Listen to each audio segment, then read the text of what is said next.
जो non Ebstein working class है America में, उसके पेट पे अच्छी खासी लात लगेगी। तो डोनाल्ड ट्रंप साहब प्रेसिडेंट बनने के बाद 7-8 कंट्री पे हमला कर चुके हैं। सोचा था 2 या 3 दिन में खत्म होगा, 21वां दिन चल रहा है साहब। और जब भी डोनाल्ड ट्रंप साहब पीस टॉक की बात करते हैं, वो हमला करते हैं। देखिए साहब, अमेरिका ने दुनिया की खाट खड़ी कर दी है, शामिल अपनी। हूड़मती में ये हमला शुरू किया, स्ट्रैटेजी नहीं थी, ये भी क्लियर नहीं था कि किस लिए हमला कर रहे हैं। और फिर you have gotten stuck in an endless protracted war. ठीक है, अब जो है दुनिया की इकोनॉमिक तबाही हो रही है, क्योंकि ईरान ने जैसे कहा था जाके स्ट्रेट ऑफ हॉर्मुज को ब्लॉक कर दिया।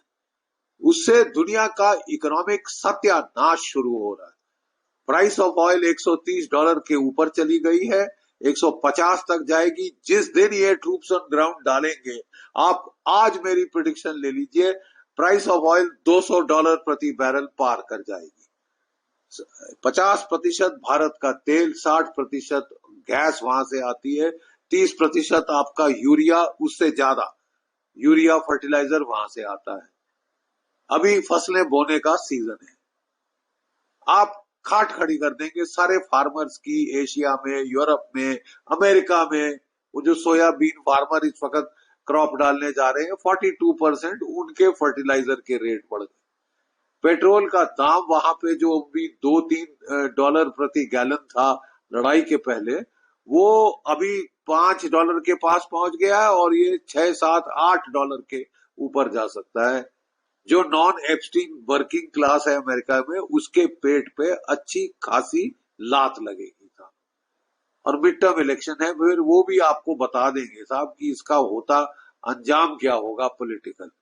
ठीक है, प्रॉब्लम यह है कि आप लड़ने का शौक फरमाते हैं। डोनाल्ड ट्रंप साहब प्रेसिडेंट बनने के बाद 7-8 कंट्री पे हमला कर चुके हैं। ठीक है साहब, वेनेजुएला को एक दिन में खत्म कर दिया तो शेर 7वें आसमान पे पहुंच गया, ईरान पे चढ़ गए।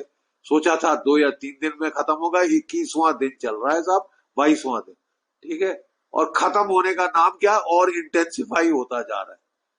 और जब भी डोनाल्ड ट्रंप साहब पीस टॉक की बात करते हैं, वो हमला करते हैं। अब वो जो मरीन जो अपने हैं, 2500 मरीन जापान से ले आए हैं, 2500 मरीन अमेरिका से भेज रहे हैं, और वो कह रहे हैं कि हम नहीं डरते ग्राउंड वॉर से। तो आपने ग्राउंड वॉर लड़ी थी इराक, 8 साल पिट के वापस आ गए। आपने वियतनाम में लड़ी थी, 14 साल पिट के वापस आ गए। अफगानिस्तान में लड़े से 20 साल पिट के वापस आ गए। अब फिर शौक फरमा रहे हैं, तो अब फिर क्या किया जा सकता है साहब?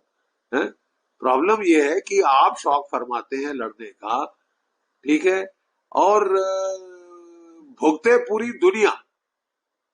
इकोनॉमी पूरी दुनिया की तबाह हो, रिसेशन आए, भट्टा बैठ जाए, आपको क्या फर्क पड़ रहा है? आपका भी पड़ रहा है साहब।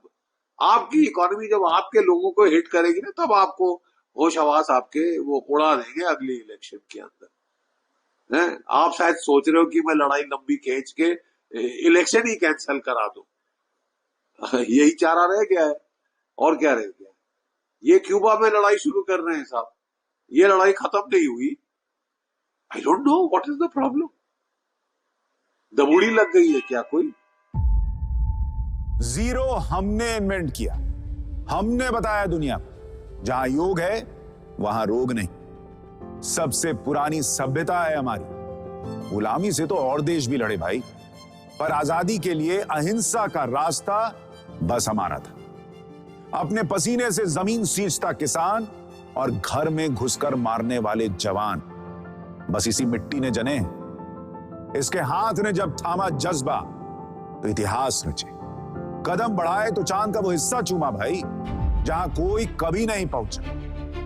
आज पूरी दुनिया में शान से लहरा रहा है तिरंगा, और इसके पीछे है गर्व से भरी अनगिनत कहानियां, जो लिखी जा चुकी हैं और लिखी जा रही हैं, जिन्हें मैं सुनाऊंगा राष्ट्रगर्व रोज शाम 6:25 पर।